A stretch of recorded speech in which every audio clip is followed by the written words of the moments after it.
वो अपनी सारी जागीर अपने शौहर को कंट्रोल करने के लिए, लेकिन वो भूल रही है आखिर तो वो मेरा बेटा है ना। ये क्या माँ?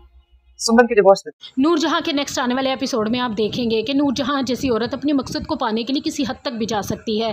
अब वो सुंबुल को घर वापस लाने के लिए अपने बेटे सफ़ीर से कहेगी कि उसे हर कीमत पे घर वापस लेकर आओ, और अगर नहीं मानती तो उसे तलाक की धमकी दे दो। सफ़ीर ऐसा ही करेगा, और जब ये सुंबुल इस बात का जिक्र नूर बानो से करेगी कि सफ़ीर ने मुझे आज शाम तक की मोहलत दी है कि घर में वापस ना गई तो वो मुझे तलाक दे देगा, उस पर नूर बानो सुंबुल को समझाएगी तलाक की ही धमकी दे रहा है ना, और क्या आप उस घर में वापस जाना चाहती हैं जहाँ पर आप शादीशुदा की ज़िंदगी नहीं एक बेवा की तरह ज़िंदगी गुजार रही थी। और नूरजहां का ये सारी प्लानिंग है, और ये वो सिर्फ़ और सिर्फ आपको अपने कामों के लिए उस घर में लेके जाना चाहती है, क्योंकि अब उसके घर का निज़ाम जो नहीं चल रहा। दूसरी तरफ आप देखेंगे कि नूरजहां खुद ही सुंबुल को लेने नूर बानो के घर आ जाएगी और उसको कहेगी कि तुम तो एक लावारिस लड़की हो, तुम्हारे आगे पीछे कोई नहीं है, और तुम्हारे शोहर का घर है और तुम उस घर में वापस आ जाओ, इस घर में पड़ी क्या कर रही हो। उस पर सुंबुल कहेगी कि मुझे पता है आप इसलिए ये कह रही हैं ना कि ये आपके दुश्मनों का घर है, लेकिन मैं उस घर में कैसे जा सकती हूँ, जहाँ तो ना आप मुझे बहू का दर्जा देती हैं और ना आपका बेटा मैं अपनी बीवी का दर्जा देता है, इसलिए मैं उस घर में वापस नहीं आऊँगी। वो नूरजहां को टका सा जवाब दे देगी और नूरजहां को बहुत गुस्सा आएगा,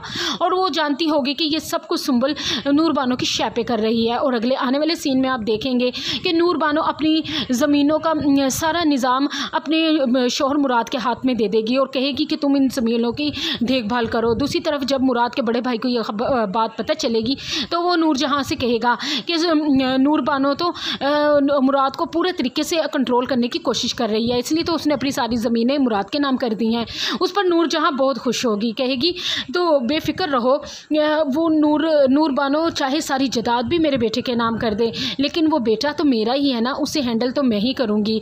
उस पर मुराद का बड़ा भाई कहेगा वैसे माँ आपके पास हर मसले का हल होता है। उस पर नूरजहां कहेगी इसीलिए तो मुझे नूरजहां कहते हैं। और अगले आने वाले सीन में आप देखेंगे कि खाने की टेबल पर नूरजहां समीर के आगे एक पेपर्स रख देगी। जब समीर पूछेगा कि माँ ये क्या है तो वो कहेगी ये सुंबुल का तलाकनामा है, इस पर दस्तखत कर दो। और जब सफ़ीर उस पर दस्तखत कर देगा तो वही तलाकनामा उठाकर वो नूर बानो के मुंह पे मारेगी कि तुम्हारी वजह से सुंबुल को तलाक हुई है और तुम दे देना ये इसको उसका इनाम। और फिर वो नूरजहां कहेगी कि ये सब कुछ तुम्हारी शैपे हुआ है, वरना सुंबुल में इतनी मजाल नहीं थी कि वो नूरजहां के घर से बाहर कदम निकाल सकती।